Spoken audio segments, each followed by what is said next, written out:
Welcome to Burlap Teachers. Enjoy the video. You start now by securing the car.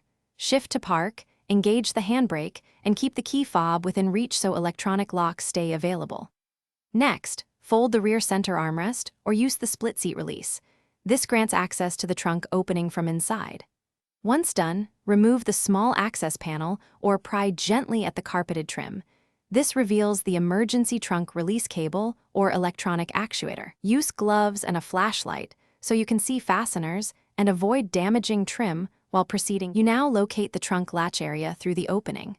Look for a thin manual release cable or a small plastic lever. Pulling the cable releases the latch mechanically.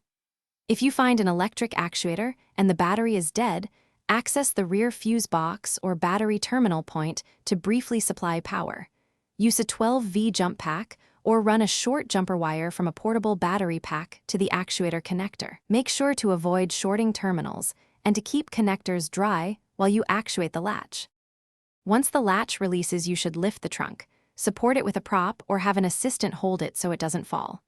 If the trunk doesn't open fully, wiggle the linkage while pulling the manual cable or reapply brief power to the actuator.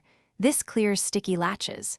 If the mechanism remains stuck, apply a small amount of silicone spray to the exposed linkage and try again. If those steps fail, stop to avoid damage and call roadside assistance or a locksmith who can use professional trunk release tools. Thanks for watching. Consider subscribing if this video helped you.